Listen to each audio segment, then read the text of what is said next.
Hello, welcome to ComposersCAPE, episode 8. This week we're going to be breaking down the Zack Snyder's Justice League trailer that just dropped early. Fantastic.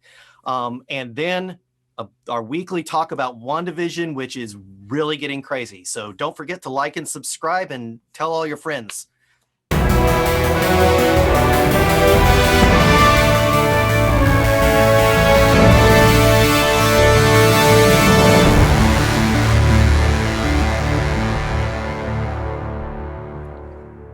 The trailer finally dropped, and this movie will be nothing. This is a whole new movie. Right. Well, we talked about some of that last week, and you know more about this topic than I do, and I was surprised when you explained this to me, and since did a little bit more reading about it. I knew some of the history behind the film with some of the tragedy that Zack Snyder experienced and the change with some of the writing, Joss Whedon coming in kind of to finish up the project. But I had no idea that this was going to be, to a very large degree, a different movie. That we've got, a couple of hours, 2.5 hours or so worth of footage that he filmed. You want to know something really interesting about that? It's even more than that. The director of photography, Fabian Wagner, almost said Wagner. He said they only used something like 10 to 20% of what he filmed in the theatrical release. Like they literally went back and reshot scenes that were already done. Like the scene of Clark and Lois in the cornfield. For some reason, he completely reshot that scene. The scene of Bruce Wayne meeting Aquaman, he completely reshot the existing scene that was already made. And it's obvious. I mean, the reshot scenes, Ben Affleck has a weird wig. So there's going to be scenes where you're like, oh, I know what's going to happen here. And it's going to be like, that is not what I remember. This is much different. Right. So I know you spotted some interesting details in the trailer. The things, since we're on this topic about, this is going to be a very different movie. We're going to see potentially plot threads go in very different directions and some story elements that we did not get with the theatrical release. Some things that I noticed, and you mentioned this, I'm pretty sure you mentioned this last week, a lot more Cyborg. We're going to get a large portion of the story where we're going to get a legit origin story for Cyborg. Although we kind of saw a bit of his origin in Batman v Superman. They're also not going to redo that to make it less gory. I'm assuming the original gory, that horror movie where he was and being made by the Mother Box, they'll bring that back. There was obviously the one spoiler already dropped about the Cyborg, but yeah. Zack has often said that Ray Fisher's Cyborg is the heart of the movie.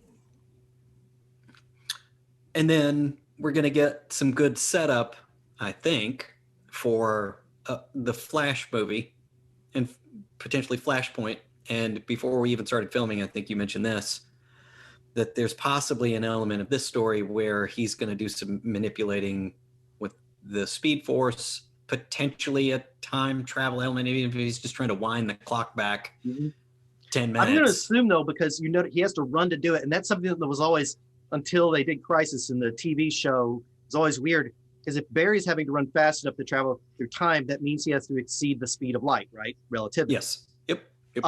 But he's always, in the TV show, he was always doing it by running around. Well, there's not enough planet to do that, to run at the speed of light safely. Yes. So what I'm guessing is the Barry in this movie, because he's clearly running, and I'm going to tell you an interesting tidbit that you may or may not have known. The Barry's running, so he's not going to be able to run very far back in time. Maybe just a few seconds or a minute. I'm guessing. But you remember in Batman v Superman, the nightmare, when Bruce comes out of it, and Barry's there, and he says, "Am I too early?" He's confirmed, Zack Snyder says he's on the cosmic treadmill there. Yep. So the cosmic treadmill is a thing. So my guess is he figures out this is tinfoil hat. No one has said anything. He figures out just from learning his powers that he can travel through time a little bit. And later in the future is when he invents, him or Bruce or both or Cyborg maybe, invent the cosmic treadmill. God, those three minds together, they're going to be able to invent some crazy things. Right. Like the machine, the bat.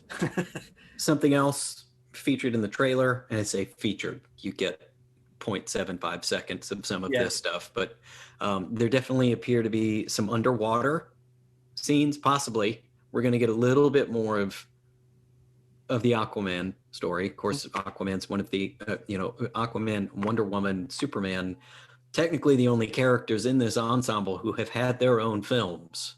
Yep. Right. So that'll be interesting to see. And then something that is not featured in watching the trailer, there's a big question that I had that you don't get any more of exposure to this in the trailer, but I still have this question of whether or not they're going to have some kind of a setup for a Green Lantern Corps film, because those are characters that you saw in the theatrical release of Justice League. Those are his. That was his Green Lantern. It was not the Green Lantern. And from what I've heard, the 7th member in this movie, because of COVID, and they couldn't get the casting they wanted done, which I'm not going to say that it was supposed to be Jon Stewart, correct? Well, no, he has hinted that he preferred Jon Stewart, but Hal Jordan was supposed to make an appearance talking to Bruce Wayne, but I think that's been replaced with Martian Manhunter.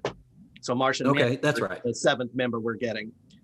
Yeah, we talked about that because of the COVID thing, and scheduling with the person, whoever they wanted. The rumor I heard was legit Ryan Reynolds to play a Zack Snyder version of Green Lantern.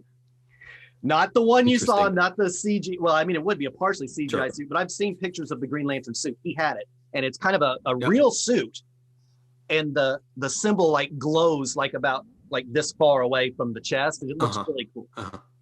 Okay. But yeah, they are setting up that they exist, but I don't think they're able to get Hal Jordan or Jon Stewart in this movie. Yeah, they did not show Martian Manhunter, which I'm actually glad. I want to see Martian Manhunter the first time in the movie. That I want to see how crazy he's going to look. That's a character I've always felt, would really be an interesting addition to the films. They should bring that in.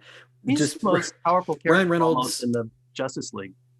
The Ryan Reynolds Green Lantern. I mean, I'm definitely in the camp. Here's a great comparison. It's funny that character would come in the scope of this conversation, because it was a rumor. There were two sides of it, and they got very angry at each other about thinking they were right. And apparently, the one person, Grace Randolph, who's she does like movie reviews and stuff and breaks down trailers. She says her source, which is she's been right a good percentage of the time, said that they were in talks. Ryan Reynolds and Zack were in talks, and they just couldn't make it happen with his schedule with all the COVID thing for him, because he would have to show up at his very. So they only did reshoots for like a week, or additional shots for like a week, when they shot Jared Leto's Joker and Ben Affleck and Cyborg, and they really wanted to get like a grungier Hal Jordan, but they wanted to, in essence, they really wanted, and I think Ryan Reynolds wanted to redeem the Green Lantern. Yeah. And in its defense, that film had some good moments. It suffered more than anything from the writing. The way that they wrote Hal Jordan's character CGI was, well, I mean, it's like they got Ryan Reynolds and thought it had to be stupid. I mean, I've seen Ryan Reynolds do some legit seriousness sometimes. But I agree. Yeah. There's so many questionable. Not all bad. And it made for a great Deadpool joke. It did. Well, so many things did. A couple of them, actually. What's funny is what comes to mind when I think about the DC films, there have been some El Stinko DC films. I mean, I think the Halle Berry Catwoman is the one that always makes the sort of worst, the sort of, 50 worst or top, irredeemable. 10 worst DC films. But trying to compare it to some of the Marvel films that have been made, it's almost comparable to the Ben Affleck Daredevil movie, which Kevin Feige produced really that one, so he's not all perfect. I didn't realize that. I hadn't seen it so long. I did not realize he was attached to that film. That's hilarious. Yeah, I mean, it's been a while since I've watched that one, and thinking about it, I just remember how badly choreographed like the fighting was with the Jennifer Garner and Ben Affleck. Yeah. Looked like they were doing a tango, and they were supposed to be. Do the more comic book accurate stuff, because Marvel comic book characters are not as crazy for the most part as the DC ones. The DC, I feel, and believe it or not, Zack Snyder feels it too, obviously, that they need to be dark. Exotic. Okay. Yeah, because if you throw Superman out, unless it suddenly is 1978 again, you're not doing the blue and the red tights. No. Right. Sure. Of course. You're not, we touched on that last week. I don't want to repeat. Yeah, let's not rehash too much. So let's break down this trailer and see what we think. There was a legal wrangling for him to get this name. I don't think DC Comics liked the idea of having someone else's name in front of Justice League, but it was important to call it this so you knew that this isn't related to the theatrical cut, at all. Mm-hmm. So that's that. So let's start at the beginning of this thing. And I wanted to show this because what you're seeing here is the Superman. If you remember from Batman versus Superman or Batman v Superman, when he died, he let out this big scream and this big bolt of energy went flying up from him in Doomsday, right? So what's happening here, you see these sound waves here. You see that kind of like sound wave there? Yeah. And you see this expanding in a... Mm-hmm. And then it does the whole the God is dead speech, Lex Luthor speech from the end of Batman v Superman. He is waking up the mother boxes here. This is a superhuman. This scream is probably heard throughout the world. It's like when the volcano Krakatoa went off and the boom could be heard in like London from it. So Superman screaming at the top of his lungs is going to, and that's kind of, apparently that's ding, the bell has been rung. The God is dead. And that's why I feel like, you remember how Batman v Superman started with, well, after the Batman funeral, it started with rehash of the end of Man of Steel. I see no reason he's not going to do that again here. Yeah, we were talking about this before. We're pretty certain it's Themyscira. Got some Amazon. Yeah, I speculate that all this is the vault where they were keeping the mother box, and as Steppenwolf is escaping from there, I think we're just going to see a much larger degree of devastation and property destruction there on the island. Did you see that like little black and white clip of Steppenwolf lob a Amazon in half or something like that? Yeah, this is going to be brutal. This fight's going to be actually amazing. In the Joss Whedon movie, it was kind of a weird chase. This is going to be a whole battle. It's going to be a fairly brutal back and forth, I think. Because Amazons are not to be trifled with, but yeah, that'll be something. I'm excited for that. The weird part is he's putting this stuff all out of order in this trailer. It's sure. The part. Always. So that's I can't remember what that arrow's called. The Arrow of Apollo. Yeah. And so harkens back to Battlestar Galactica. Yeah. And actually, you'll notice this scene apparently happened. She's wearing this outfit here that she was wearing when she was doing the statue, cleaning the statue. She's probably got the armor on underneath that trench coat. Zack hates that. He hates the idea that Superman's walking around with his outfit on underneath his suit. He doesn't need to. He's got super speed. And it's on. Right. But yeah. Well, I don't know. No, her armor's bulky. Her armor is also just for decoration. She don't even need it. Right. So yeah, there is apparently, and I'm guessing this is, well, I mean, obviously that's Darkseid, and you were figuring, yeah, that does look like that says Darkseid, doesn't it? Yeah. Don't know what that says. Someone on Twitter who knew ancient Greek translated, there's a bunch of, in that whole scene, they have a big wide shot and it shows the whole battle, and you see the Darkseid or Uxas's ships in the sky, and you see that there's the Amazons and the Atlanteans and the gods of Olympus are all there, and Man and the Lanterns are all there fighting the Parademon army, and they apparently win because Uxas isn't all grown up yet, and they get the mother box. And you've got that part. This really interesting this icon there, which appears to be probably that's the Unity. three the mother boxes superimposed, combined with one another. Yep. And they cut that out. They cut out. It's like they cut out all the good stuff. This blew my mind. I just had to stop there. That shot of the planet Apocalypse. Right. Yeah. Oh, that's just everyone is super excited about Granny Goodness. I just think that's a funny character. I'll be interested to know what Zack calls her.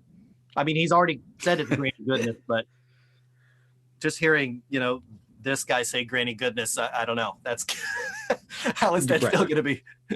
Yeah. Desaad is creeping me out, though. Desaad he is apparently the manipulator guy, working to rile things up. But at this point, he's got his armor, he's got his quintessential helmet on, his glowing eyes, the Omega symbol. So this is Darkseid. This isn't Uxas anymore. Right here. And I guess right here see, everyone thought this shot might be something they're like at the very end of the movie, but I feel like they might be giving us more backstory to him than we thought we were going to get, which is awesome. Yeah. And here's the interesting shot, and this is a flyby and you'll miss it. This is clearly the nuclear plant. You see from the final battle? Yep. And he's got one mother box right there. And this is I don't know what that is. That's like a slab of uranium or plutonium? Yeah, it's some kind of obelisk that's possibly, I don't know, who knows, a communication device or something. Yeah, and he's talking to Darkseid. And then something Zack told us is that his armor, and I assume all the apocalyptic armor is like, remember in the first Thor movie, the thing that he had to fight, the big robot looking thing? Oh, the Annihilator. Yeah, this is the kind of there, but this is armor and it's like that and it can like move. So like if Steppenwolf wants to take his, did I not put the still of it in there? If he wants to take his helmet off, I gotta put the still of him without his armor. If he wants to take the helmet off, it just goes, or it gets all spiky when he's in a fight. So that'll be pretty cool. Just take a cue from Marvel there. Yeah, I'm really excited for this conversation. Yeah, and look at these parademons. They have been upgraded big time. They are creepy looking. Look at their weird chicken legs. Yeah. That's going to be fun. And this, I'm guessing legs. This is from the future because you see the old burnt out card, kind of that tan color scheme. But he's got his 4 arms. That's going to be awesome. So far we know that Batman and Cyborg survive into the future and that Superman has been, or at least from Batman v Superman, I don't know if this is a different future, but Superman has succumbed to the anti-life equation and is running things for Darkseid. At least from what we know in BVS. And again, this is Steppenwolf. Is this the final? This looks like it could be the final battle, but it's hard to tell which is the final battle and which is the tunnel fight. I just thought that was cool looking. Something I'm really, really excited for is to get more Barry Allen story other than that he just has to eat a lot of pizza.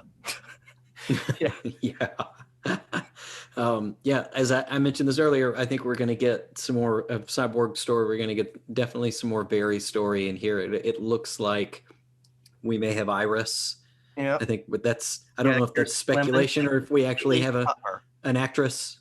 Do we know the actress's name? I mean, is that in fact Iris? Okay.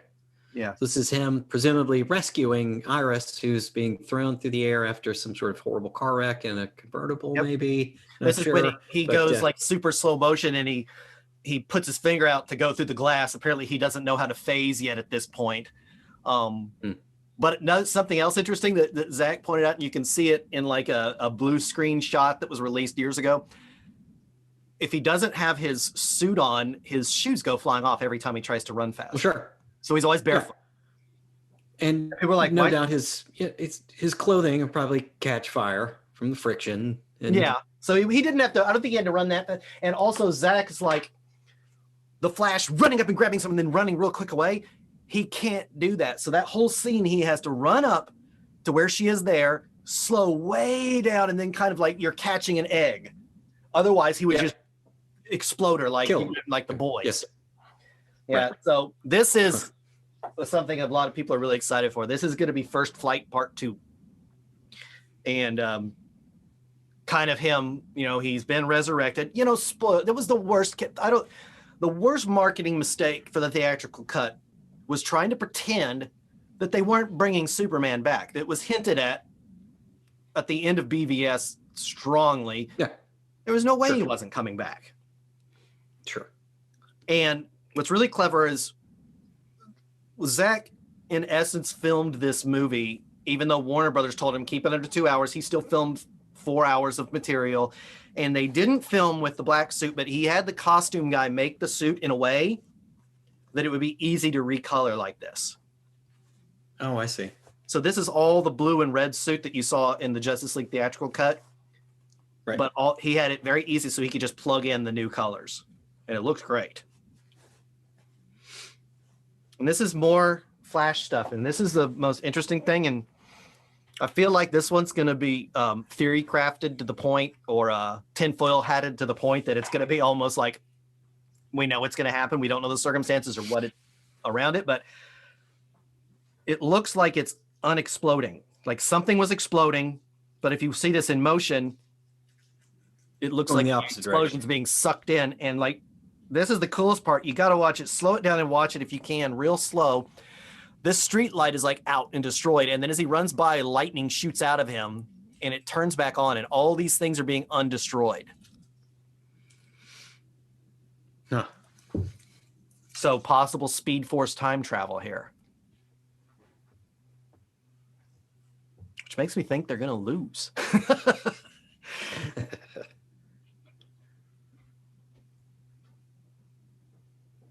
It just looks like it's going to be they got rid of the crazy red sky. It seems like, have you noticed every time Steppenwolf swings this big axe, lightning shoots out of it? That's going to be cool.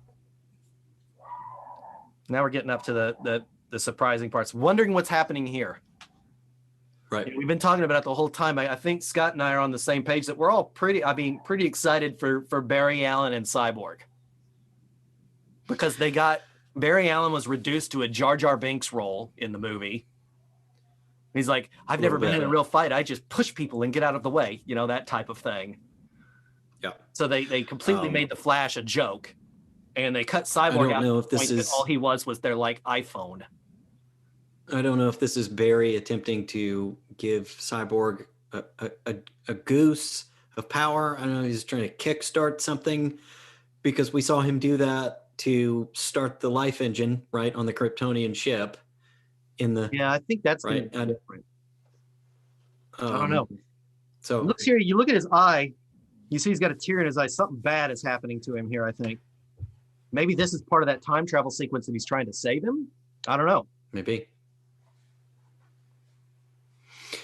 All right. Black suit. Yep.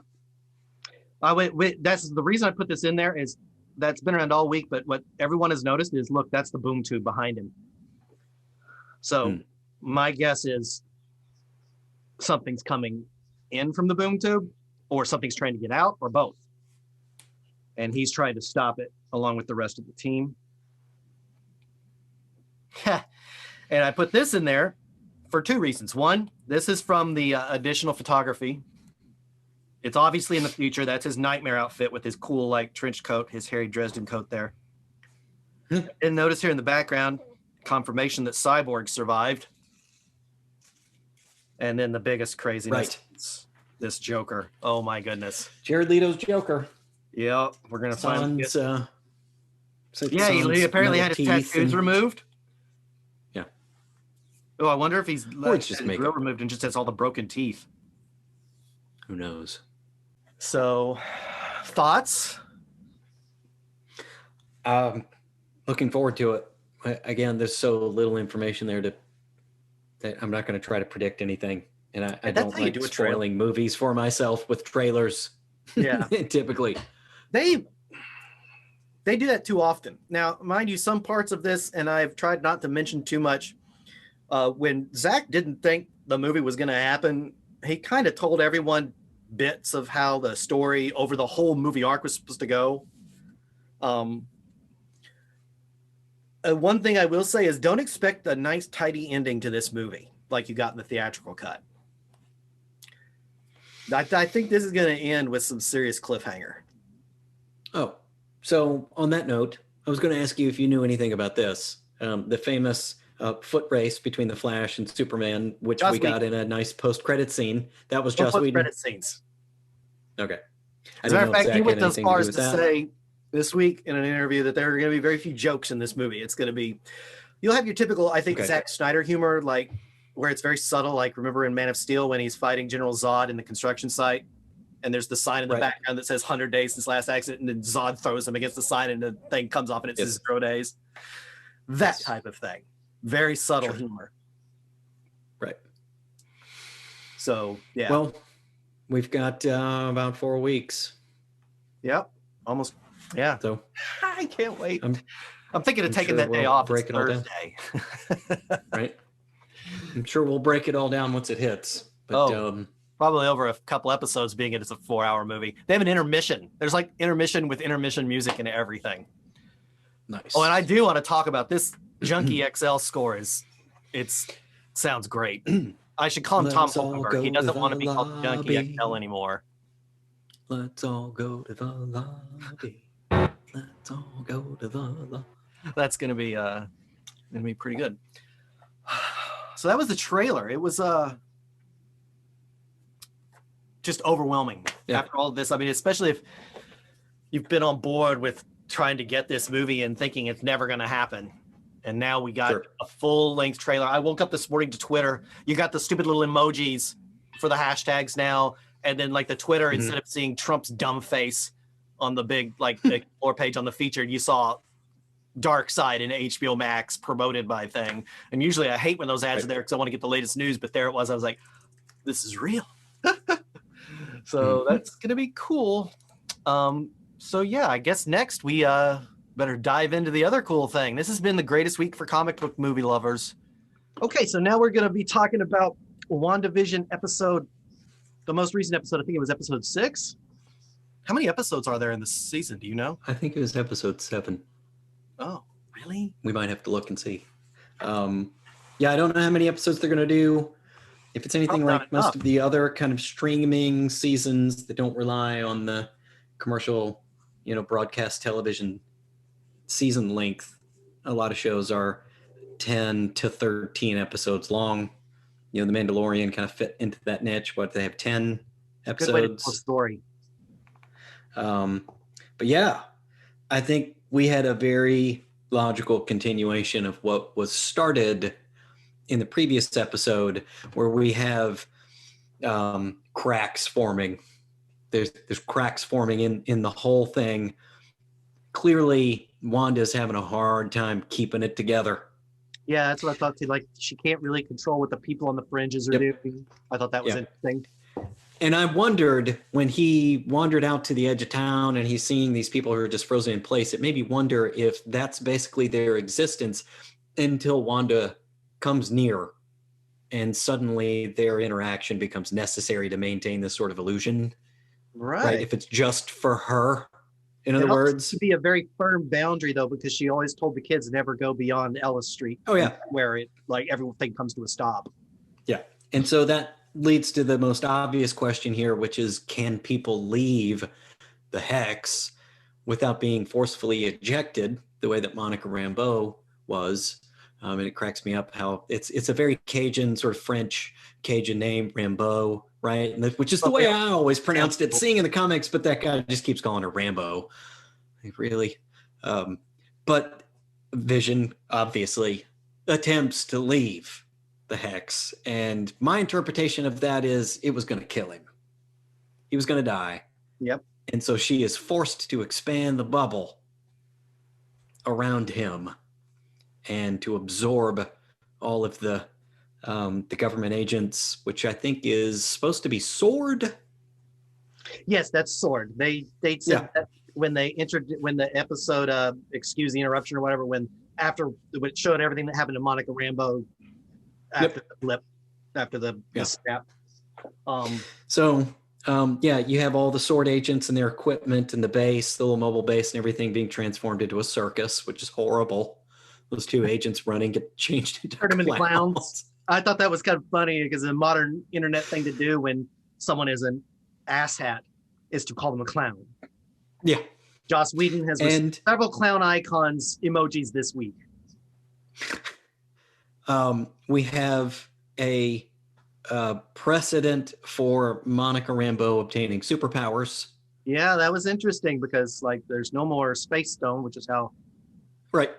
And so she's been transformed multiple times, right? Coming in and out of the hex. It has apparently done some sort of rewritten her molecular structure. I say that like her cellular structure. That's what Darcy was.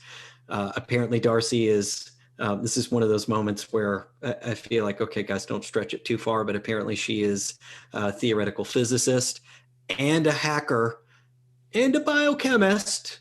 She can read blood work and interpret, sort of genetic changes and stuff. I'm like, okay, that's a pretty comic book scientist. Like that's kind of Barry Allen.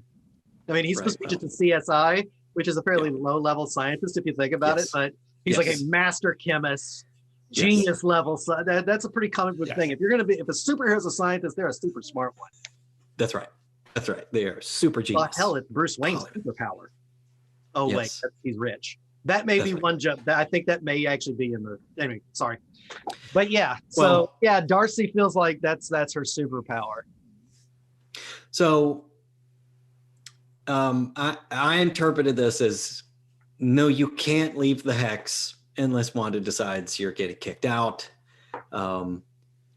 That was my interpretation of it. And the people inside, I think the way that I interpreted this, that the Wanda is starting to come apart, it's not even so much that she can't maintain it.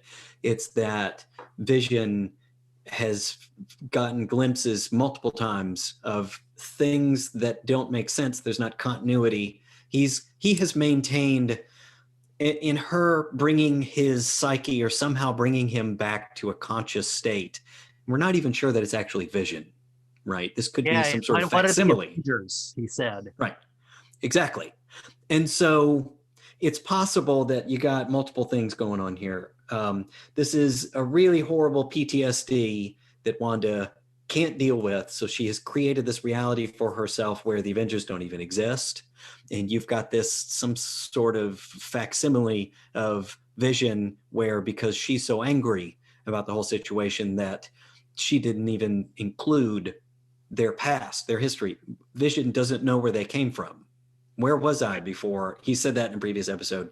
And now he's seeing very real pain coming from the residents of this place, where he can, presumably with his Mind Stone powers, he can touch someone on the forehead and sort of wake them up out of this trance, sort of cancel out Wanda's powers, which we know from the films is something that he could do. Like, her powers don't work on him.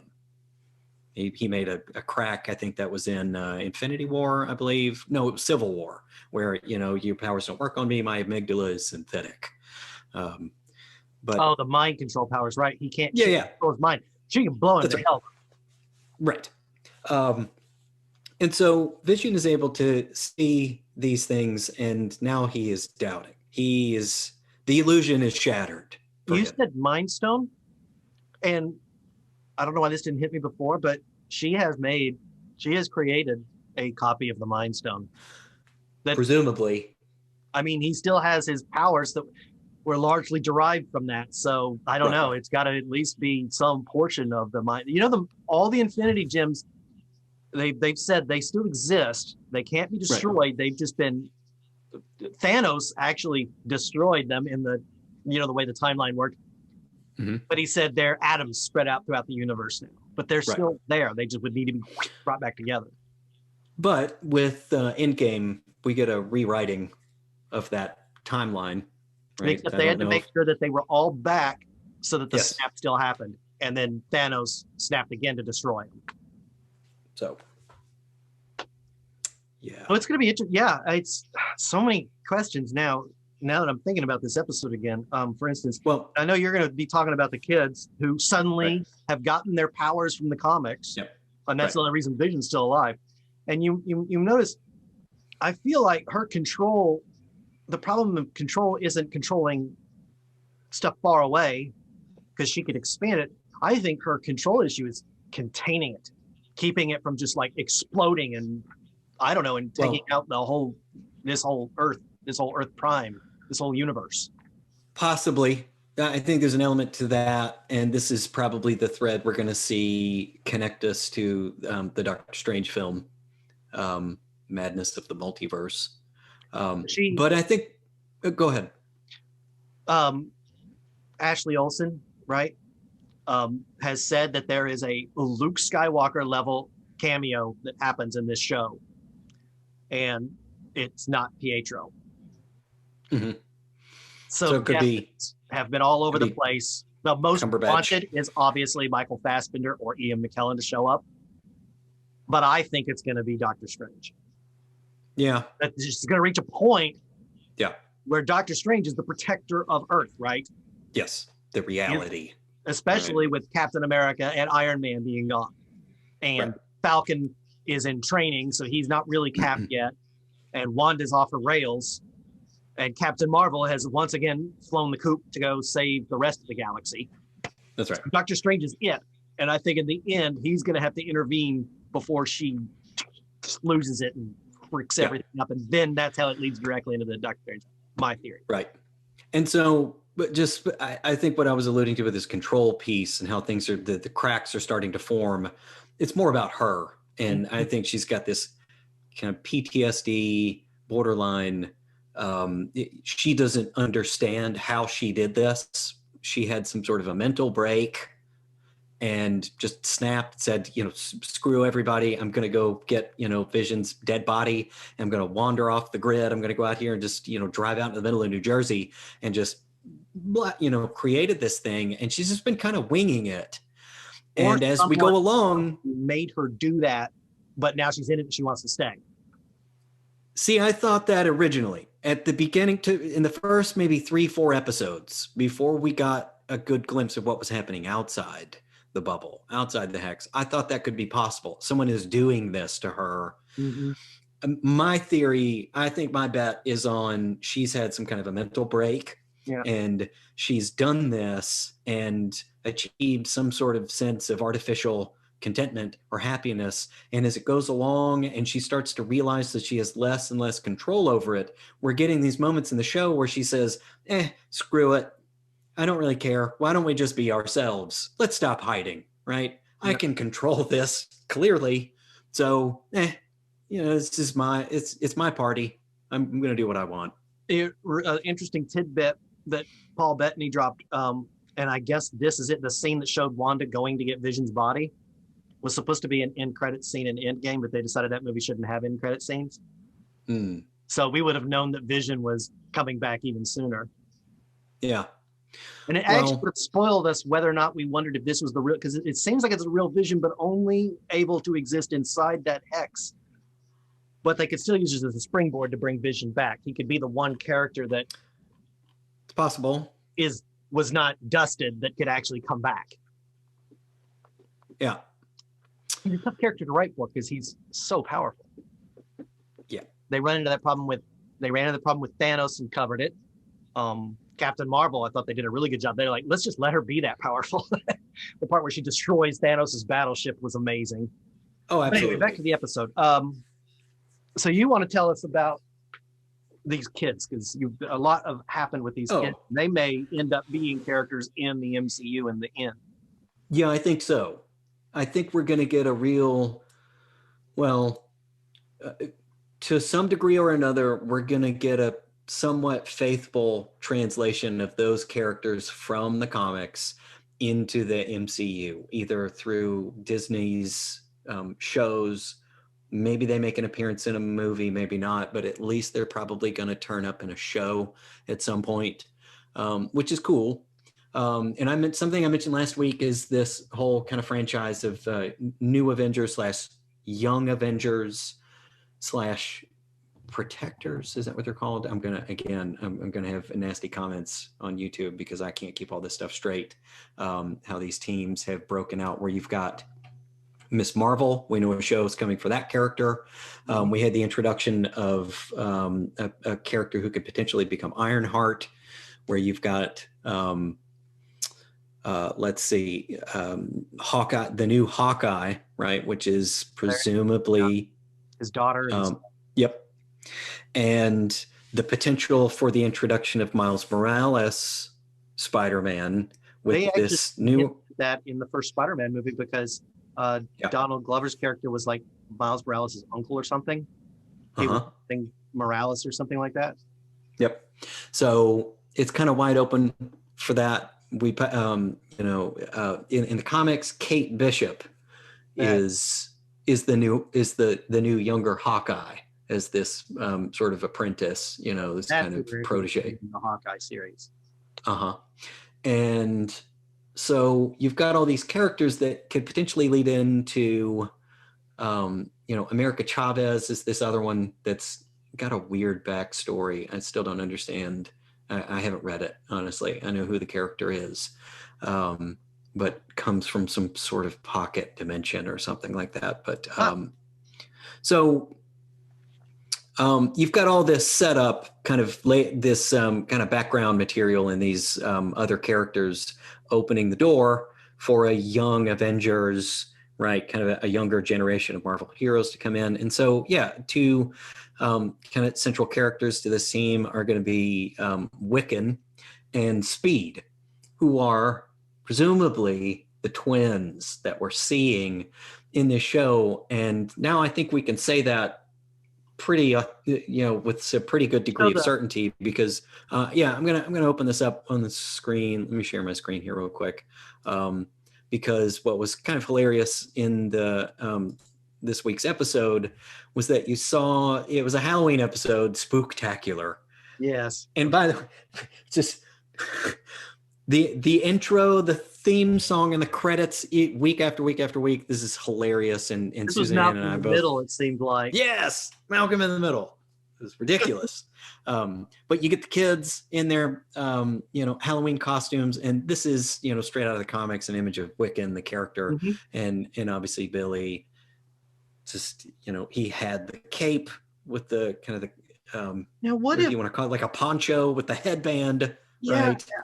Oh, now see, and then Speed. Back to the Pietro was from a place with the X-Men, so maybe he was from a future far enough where they existed, and kind of implanted that image in her head. So when and then maybe he knew about the powers. He would have known about the powers, because we never saw what happened in the future with Pietro, because those movies ended.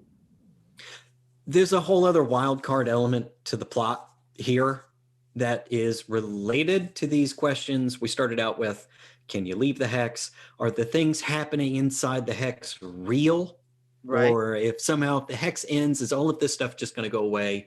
And the other actor that we brought in, and we started talking about this last week, about the potential to kind of merge the X-Men universe, cinematic universe, with the rest of the Marvel MCU.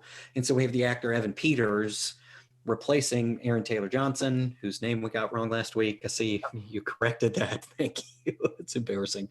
But Evan Peters has come in, and clearly he's not under the spell, so to speak, of Wanda either. And he may see him. Yes. And you recognized him. Yes. So broken something in the multiverse is what I think.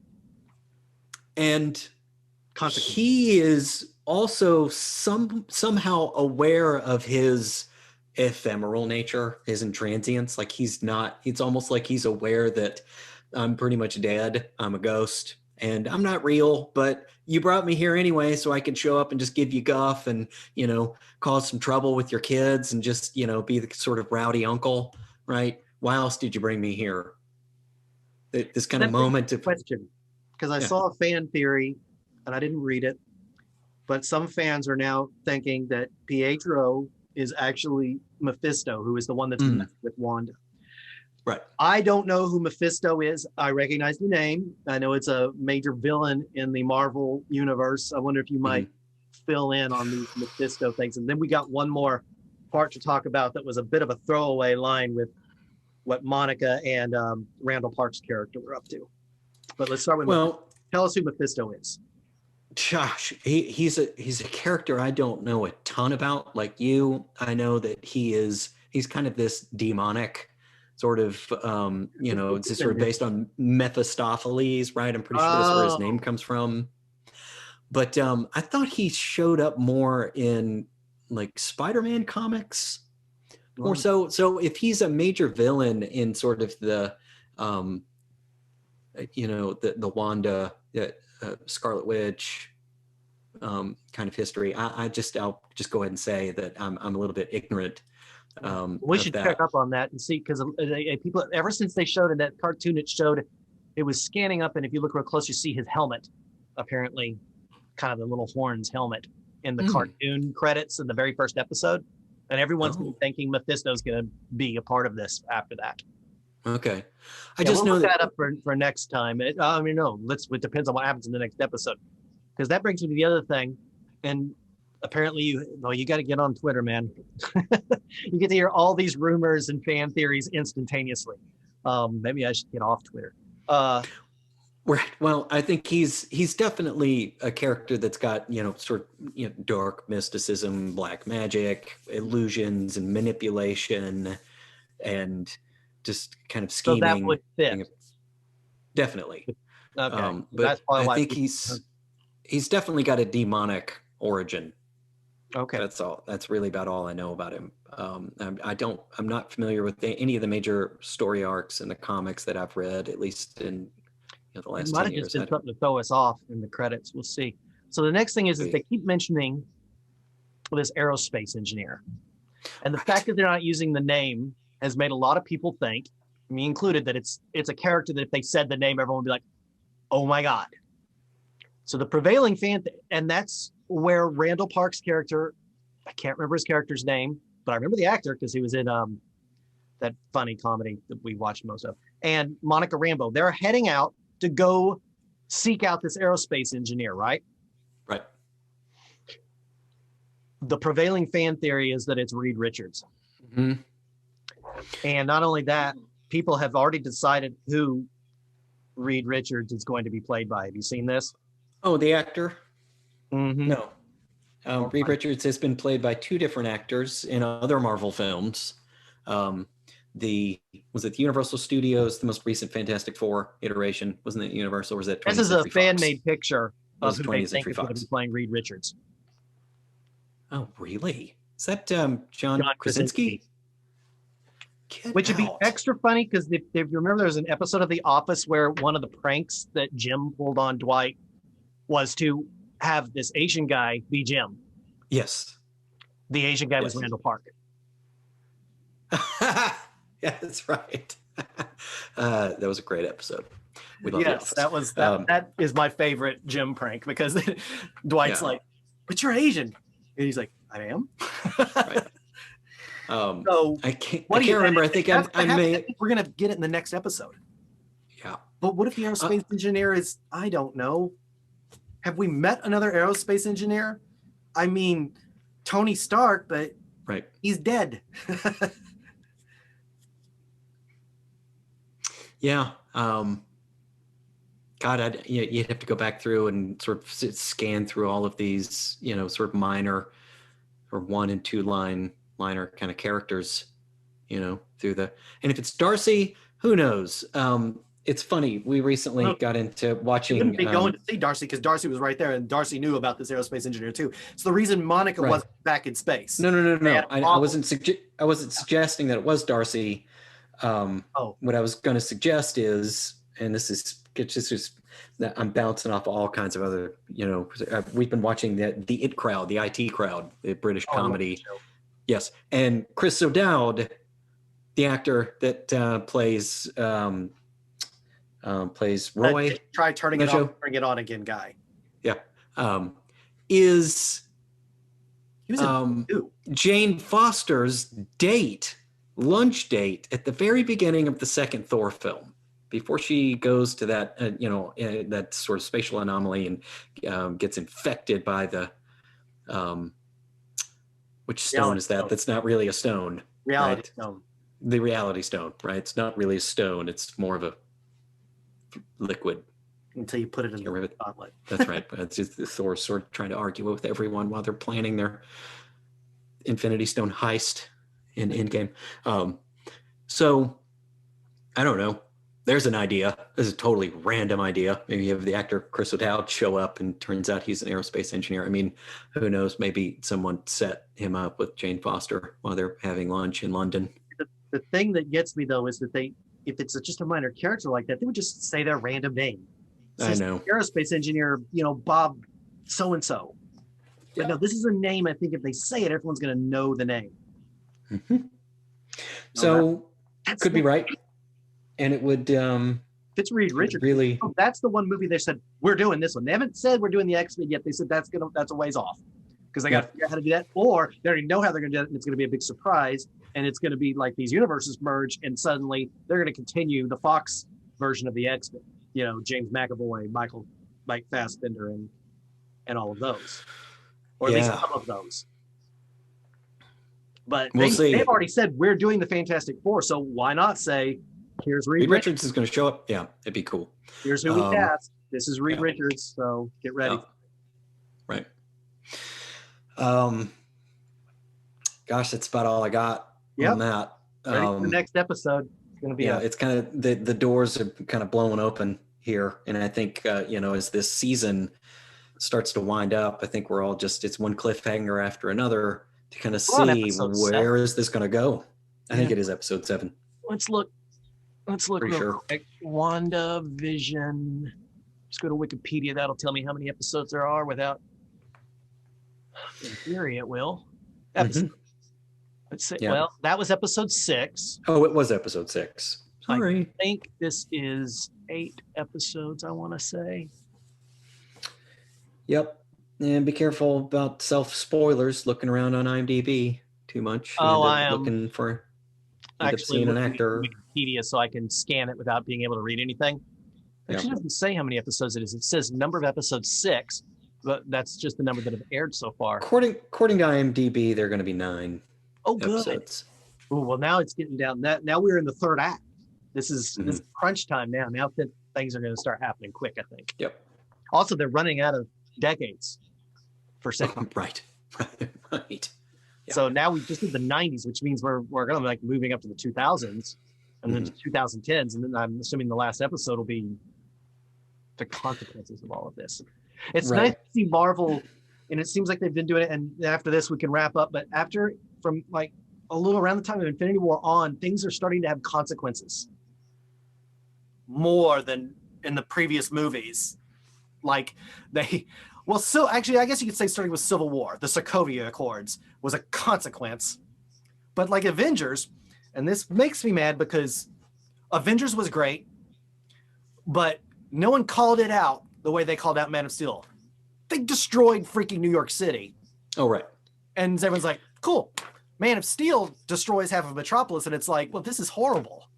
It's like all these people died. It's like, correct. That's what happens when space alien villains attack your cities. They tend to get destroyed. Yeah. So it's good that Marvel's having consequences now, more than they did before. They have used that as a minor plot thread in the stories for other shows and movies.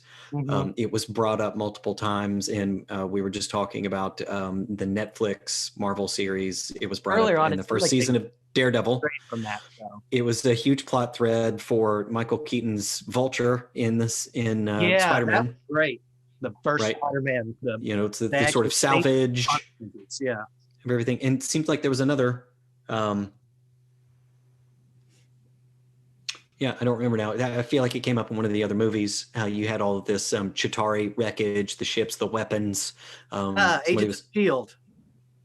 They were using all their stuff. That's how they made the Eternals or whatever they were. Not the Eternals, the Inhumans or whatever they're called. Yep. All right, so we'll be back next week, and we will talk more about probably the next mind-blowing episode of WandaVision. Any other? I want to talk about movie music next week since we're not having a massive trailer drop. We should do that. Yeah. And don't forget to like and subscribe and tell all your friends, and we'll be back next week.